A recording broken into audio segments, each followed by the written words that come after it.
वंदे पुरुषोत्तमम। परम प्रेममय श्री श्री ठाकुर जी की वाणी। आलोचना प्रसंग द्वितीय खंड से एकांश। 2 पौष 1348 बुधवार 17 दिसंबर 1941। श्री श्री ठाकुर अब तक सोकर नहीं उठे हैं। अभी रात के 4 बजे हैं।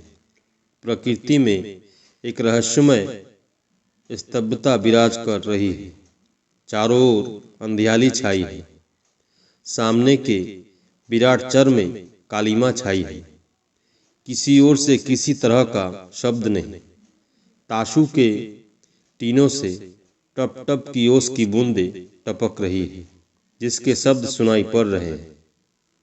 इतनी रात में ही वीरेंदा, विमलदा, ईशदा, नरेंदा और प्रफुल्लदा उठकर आए हैं। बाहर में सभी प्रतीक्षा कर रहे हैं कि कब श्री श्री ठाकुर उठेंगे। श्री श्री ठाकुर 2 बड़े चौकी पर पैर पसारे नींद ले रहे हैं और प्यारीदा धीरे धीरे उनके शरीर को सहला रहे हैं, जिससे वे आराम से सो सकें। श्री श्री ठाकुर के श्वास प्रश्वास की आवाज़ सुनाई पड़ रही है। ऐसा प्रतीत होता है मानो उनके हर निश्वास में गहरी शांति है। बाहर में ठंडी हवा बह रही है, फिर भी वहाँ से दूर हटकर किसी को दूसरे घर में जाकर बैठने की इच्छा नहीं होती है। यहाँ की हवा में जो उनके अंग का सुवास है, आबोहवा में मधुर स्पर्श है। थोड़ी देर के बाद श्री श्री ठाकुर जी की नींद टूटी। उस समय सभी ने आकर प्रणाम किया। श्री श्री ठाकुर ने कुछ लोगों को बाहर खड़े देखकर पूछा, वीरेंदा, आप लोग कब से खड़े हैं? वीरेंदा, थोड़ी देर पहले से। श्री श्री ठाकुर अस्त व्यस्त होकर, ऐसे ठंड में आप लोग बाहर क्यों खड़े हैं? भीतर आकर बैठते क्यों नहीं? खासकर प्रफुल्ल को तो तुरंत सर्दी पकड़ती है। थोड़ी देर में वह पटपट छींकने लगेगा। अंदर आकर आराम से बैठिए।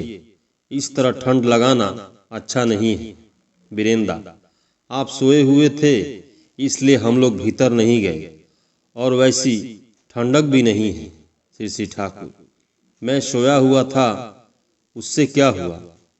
आप यह क्या कर रहे हैं कि ठंडक नहीं है? मैं तो बेचैन हो गया हूँ। सोचता हूँ कि यह जारा कैसे काटूंगा। आओ प्यारीचरण, पेशाब कर लो। यह कहते हुए श्री श्री ठाकुर चप्पल पहनने के बाद उठकर खड़े हो गए। बिछावन पर से जो ही उठकर खड़े हुए, वीरेन ने चप्पल को उनको पैरों के सामने रख दिया।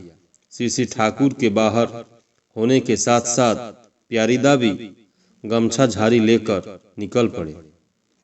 श्री श्री ठाकुर पेशाब करते समय चुल्लू में प्यारीदा से 7 बार पानी लिया और डाला। उसके बाद उन्होंने आंख मुंह धोया।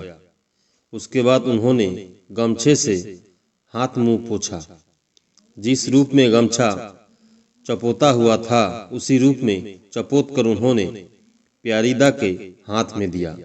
उसके बाद उसी रास्ते से वे पेशाब करने के बाद लौटे और ताशु में बैठे। आकर बिछावन पर बैठते ही उन्होंने शरीर में कथरी लपेट ली और कांपते स्वर में कहा, कैसी ठंडक है, कैसी ठंडक है। ओ काली षष्ठी, इस ठंडक में क्या करूं? काली षष्ठी माँ हंसती हुई, आप करेंगे ही क्या? कथरी शरीर में लपेटकर बैठे बैठे लोगों से गपशप करें। बातें करते करते शरीर गर्म ही हो जाएगा। श्री श्री ठाकुर ने स्फूर्ति सहित कहा, तुमने पहले ठीक ही कहा है। काली षष्ठी को बुद्धि है। जो हो, थोड़ा तंबाकू भर कर दो। यह कहते हुए श्री श्री ठाकुर ने हरिपद्दा की ओर नजर दौड़ाई। नजर दौड़ाने पर उन्होंने देखा कि हरिपद्दा तंबाकू भरकर चिलमरा रहे हैं। यह देखकर मुस्कुराते हुए बोले, ना बोलीते काज बुझिया, कोरिबे सेई से सेवक नाम, अर्थात सेवक वही है जो बिना कहे समझबूझकर काम करता है। हरिपद को यह कहने की जरूरत नहीं पड़ती है, वह स्वयं ही बहुत कुछ समझ लेता है कि कब किस चीज की जरूरत है। इस शरीर को लेकर वह जो कुछ करता है वह एक आश्चर्य है। घंटों लगातार पानी भी खींच लेता है। नशा है इसलिए वह कर भी पाता है, अन्यथा यदि शरीर के विषय में सोचे तो उसे चित्त होकर पड़ा रहना पड़ेगा। हरिपद्दा का चेहरा आनंद से भर उठा। विनीत भाव से बोले, मन जो कुछ चाहता है वह तो कर नहीं पाता हूँ। आवेश के साथ श्री ठाकुर बोले, क्या तुम नहीं कर पाते हो? जितना भी तुम करते हो, कितने लोग उसे कर पाते हैं? यह कहते हुए ललित भंगिमा में मधुर स्वर में गाने लगे। मुकं करोति वाचालं पंगु लंघते गिरी यत्कृपा तमं वंदे परमानंद माधवं। देखते ही देखते यहाँ की आबोहवा सरस और आनंद मधुर हो उठी। एक और रानी माँ उस समय अपने नल के किनारे वाले छोटे घर में बैठी भक्ति नम्रचित्त से विनती कर रही है, प्रेमाधार बरखा करो, खोलो अमृत खाना। इसी बीच शरददा, सतीशदा, शैलेंद्रदा, जोगेंदा, अमरदा, मंदा माँ, कालिदासी माँ, सरोजनी माँ आए। सभी चुपचाप बैठे हैं। श्री ठाकुर थोड़ा अन्नमस्क है। हठात अंतरंग भंगिमा से दाहिने हाथ के बीच की 3 उंगलियों को ऊपर उठाकर बोले, देखो, तुम लोगों को एक छोटी बात कह देता हूँ। मुझसे जब जो निर्देश पाते हो, जिस अभिज्ञता की बातें सुनते हो, तभी से यदि साध्य अनुसार उसे अनुशीलन करने में लग जाओ तो अनायास तुम लोगों की बहुत साधना सहज हो जाएगी। अज्ञात रूप से धीरे धीरे एक एक व्यक्ति क्या बन जाओगे जो तुम्हें स्वयं भी पता नहीं चलेगा, पर दुनिया समझेगी। किंतु कर्म पथ पर नहीं चलो तो सिर्फ सुनने से कुछ होने को नहीं है। उससे नहीं जानने पर भी जानने का अहंकार हो सकता है, जो चरित्र को और भी दुर्बल बना देगा। कहने का सार यह है कि बिना किए बोध भी परिपक्व नहीं होता है। सुना हुआ मामूली बोध भी उस समय काम में नहीं आता है। उस समय अभ्यस्त बोध, अभ्यस्त बोली, अभ्यस्त आचरण ही आत्म प्रकाश करते हैं। तुम लोगों में से कतिपय व्यक्ति भी यदि उठ खड़े हो जाए तो मैं सिर्फ सारे देश ही नहीं बल्कि दुनिया के विषय में निश्चिंत हो सकता हूँ। प्रसन्नचित्त से जीवन में मुझे सुख पहुंचाकर दिखा दो, जिससे मैं देखकर जाऊं कि भारत के घर घर में पुनः नारायण जन्म ले रहे हैं। भारत के 33 करोड़ लोग पुनः देवता बन गए हैं। सारी दुनिया देखकर शिक्षा ले रही है, उनकी श्रद्धा का कृतार्थ हो रही है। वार्तालाप हो रहा है कि इसी बीच किरण माँ, भुवन की माँ, अपनी लत्ती से एक ताजा छोटा कद्दू लेकर आई और दूर से ही उन्होंने श्री ठाकुर को प्रणाम किया। कद्दू को देखते ही श्री ठाकुर ने बालक की तरह उल्लसित होकर कहा, वाह, बढ़िया चीज लेकर आई, जाओ बड़ी बहू को दे आओ, कहोगी कि आज ही इसमें बड़ी देकर घंट बनाए। माँ प्रसन्न चित्त से कद्दू लेकर बड़ी माँ के पास गई। किरण माँ श्री वर्मा को कद्दू देकर पुनः लौट आई। श्री ठाकुर, आज ही बड़ी देकर घंट बनाने की बात कही तो? तत्पश्चात श्री ठाकुर से प्रश्न पूछा गया, आपने कहा है पारिवारिक इच्छाओं का समावेश और समाधान कर इष्टार्थकरण में प्रवृत्त होने पर कोई काम ही नहीं होता, किंतु सब कुछ की अपेक्षा कर इष्टार्थकरण में नियुक्त होने पर धीरे धीरे समाधान होता है। पारिवारिक समस्या का प्रथम समाधान करने के बाद इष्टकार करना क्या संभव नहीं है? यदि संभव नहीं है तो हम लोगों में जो पहले पारिवारिक समस्या का समाधान कर इष्टकार करना चाहते हैं उनकी अवस्था कैसी होगी? श्री श्री ठाकुर, इष्टार्थकरण में जीवन की सारी दिशाएं अर्थान्वित होकर नियंत्रित होती है। आवश्यकताएं भी सार्थकता मुखर हो उठती है। प्रवृत्ति जनित व्यर्थ की आवश्यकताएं कम हो जाती है। वास्तविक रूप से कृति होकर कृतार्थता के उपहार से उनको नंदित करने का एक आवेग पैदा होता है।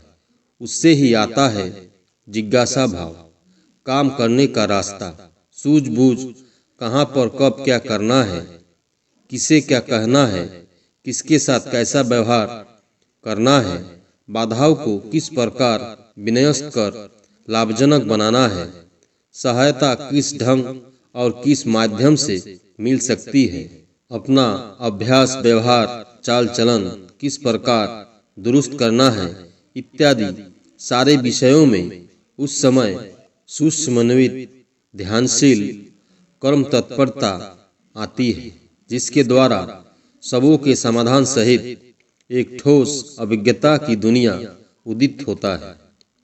उसमें एक विराट प्रज्ञा संगत होती है। मनुष्य सुनियंत्रित होता है, सुंदर होता है, दक्ष होता है, शास्त्रीय होता है, अर्जनपटु होता है। हर कार्य में सफलता दासी की तरह उसका अनुसरण करती है। नान्य पंथा विद्यते हन्यनाय, जो सांसारिक उन्नति या रुपये उपार्जन के विषय में मुख्य समझते हैं और उस दिशा को ठीक बनाए रखने के बाद इष्ट का काम करना चाहते हैं, वहाँ उनकी बेवकूफ़ी झलकती है। जो कभी होने को नहीं है वही करना चाहते हैं, क्या ऐसे कभी होता है? ऐसे लोगों को धोखा एवं ठोकर खाते खाते पथ पर आने के सिवा दूसरा कोई उपाय नहीं रहता है। बाधा, धोखा और ठोकर ये उनके बड़े शिक्षक होते हैं। कहने का सार यह है कि स्त्री बच्चों के लिए उनका गुरु ग्रहण अर्थात वे ही उसके गुरु हैं और उन्हें गुरु रूप में ग्रहण किया है। वे उनकी सेवा के एक उपकरण मात्र है। ऐसे भाव बुरों में भी अच्छा ही है। मूर्ख लोग इतना भी नहीं समझते हैं कि नारायण को खुश करने पर लक्ष्मी आप से आप पकड़ में आ जाती है, और जो नारायण की परवाह नहीं करता, क्या सती स्त्री लक्ष्मी उसके पास आ सकती है? वह उसकी अवहेलना कर चलती है, चाहे वह जितनी खुशामद क्यों न करे। नारायण का अर्थ है वृद्धि का पथ।